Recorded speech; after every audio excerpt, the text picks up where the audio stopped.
Welcome students, this is your 6 weeks test review video. Remember, these are the same problems that we did in our game on Tuesday and the same problems in the packet that we sent home. I do want to make you aware of one error in the packet, number 24 in the packet. You need to omit. None of those answers are correct, and that's why we left it out of the game, but I forgot to tell you that about the packet. Okay. Alright, let's go ahead and get started. I want you to do these either on a separate sheet of paper and bring them in, or you can do them on the packet and bring it in. Just make sure that you let us know when you get to class that you completed your review and that you have it for us to see. Okay. Alright, the first one here, I'm going to come down here and write it 10 equals c divided by negative 3 minus 2. The first thing I would do if I were doing this problem is move the 10 over to this side, and then I would get rid of it over here because I don't like it on that side. It's on the wrong side to me. Draw my line down, box my variable. Remember, the box says to leave me alone, so I'm going to get rid of this minus 2 by doing plus 2, plus 2. C divided by negative 3 is equal to 10 plus 2 is 12. Anytime I have a number underneath like this, that's being divided, so I multiply it to finish off. The negative 3's cancel. This becomes C. 12 times negative 3 in my calculator is negative 36, and so C equals negative 36 is the answer. Okay. All right, next. 5w minus 1 equals 6w. So we have w's on both sides, same as having x's on both sides. We don't want them on opposite sides of each other. We want all of our variables on the left. So if I want them on the left, I'm going to move this one on the right. So I'm going to do minus 6w, minus 6w. 5 minus 6, when I type that in my calculator, is negative 1w, minus 1. These cancel and become a 0. Box this, that says leave me alone, plus 1, plus 1, those cancel. Negative 1w equals 0 plus 1 is 1. Last step is when it's beside it, we divide it. So I divide everything by negative 1, and w equals 1 divided by negative 1 is negative 1. So w equals negative 1 is the right answer for that one. This is a literal equation. The difference between literal equations and regular ones, literal ones have multiple letters in them, and when you get done, you're going to end up with an equation instead of just a single answer. Okay. Put a 1 in front of there. We're going to box that. Draw our line down. Box this to leave that part alone. So I'm going to add 9x to both sides. I offset it to the right. Okay. Offset it to the right because the 10 doesn't have an x and the 9 does. Those cancel. Y equals. This cannot be combined, so I just bring it down 10 plus 9x, and that is solved. Sometimes they write answer choices with the x first, so you might be looking for an answer on the test that looks like this, where you just move that one forward and that one forward like that. And so either one of these are acceptable answers. It's just most test writing people put the x first and the number second, okay? But both of them are right. All right. Here's an inequality. I'm going to come down and write it down here. It's a multi-step inequality, and so this would get you ready for any multi-step equations also, because it's the same rules. Has a left and a right, so I look at the left for parentheses. I don't see any parentheses. I look at the right for parentheses. I don't see any parentheses. Then I do like terms. 12x and minus 2x are like terms, so 12 minus 2 is 10x plus 6 less than. These are also like terms. 16 plus 80 is 96.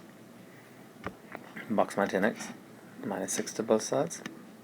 Those cancel. 10x less than 90. When it's beside it, I divide it. 90 divided by 10 is 9. So I'm looking for something that's x is less than 9. Remember, these faces help us determine whether we use a solid dot or open dot. Our symbol being less than is an open dot, so that means all of them have that. So I'm looking for one that starts at 9 and points to the left. So that points right, right. That starts at 13, so it has to be that one. Okay. When we did domain and range, I think it's in your best interest to always make a table when it's discrete.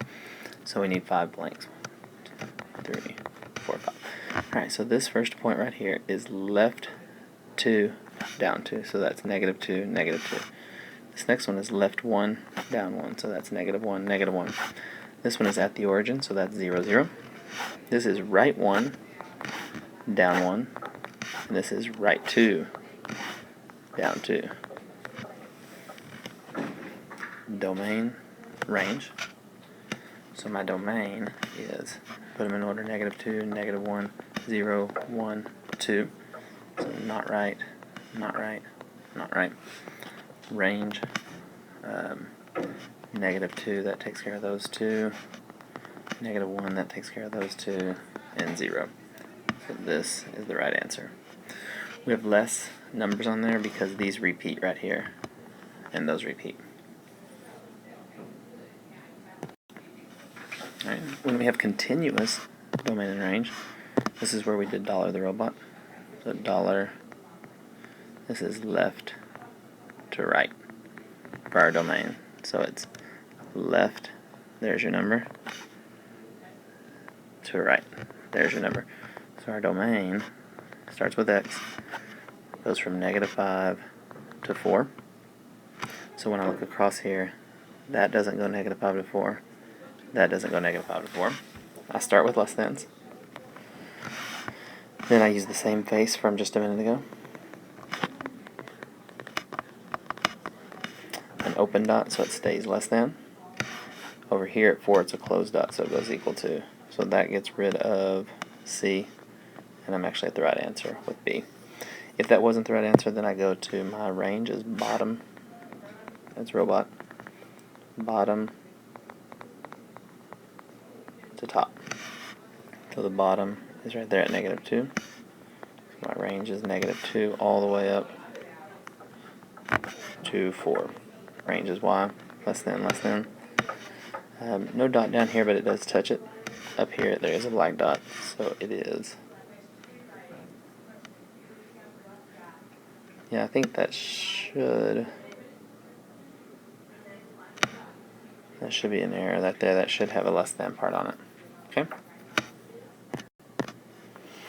Alright, function. We're looking for one that's not a function. Okay, so to tell if something's a function and you have pictures, you do vertical line test.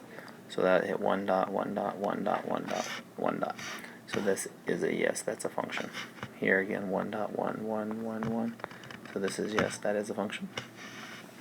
In tables, you're looking at the x's to make sure they don't repeat. So -8, -1, 4, 7. Those don't repeat, so that is a yes also.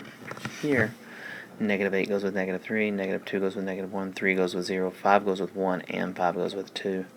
So this is where your repeaters are, because it's 5, 1, and 5, 2, and that 5 repeats. So this is the no, which makes that the answer. Okay. I think it's in your best interest to make tables when you have these. We have an x of -3, and we're trying to figure out what y goes in it. Okay. G of x is the same as y, so y equals -7x. Okay. So I would go to my calculator, go to y equals, type in -7x, and then hit second table, and then I just roll to -3, and this is 21. Okay. The other option is anywhere you see an x, you replace it with a -3, so that would look like this. G of -3 equals -7 times -3. Then you type this in your calculator, and you're still going to get 21, but I'm a firm believer that the calculator offers less errors. Alright, last one. If I want to do the x-intercept, x plus 2y equals 4, if I want to find the x-intercept, I cover up the y, and you can see that I have x equals 4. So 1, 2, 3, 4, there's a 4, there's a 4, there's a 4, and there's a 4. And you can see after that, this graph and this graph are wrong because they don't cross at the right 4. If I were doing the y, x plus 2y equals 4, then I would cover up the x, 2y equals 4, divide by 2, and y equals 2. So if I go put a dot for my y equals 2's, there, and there, you can see that this is no longer right. This is right because it has both the x-intercept and the y-intercept.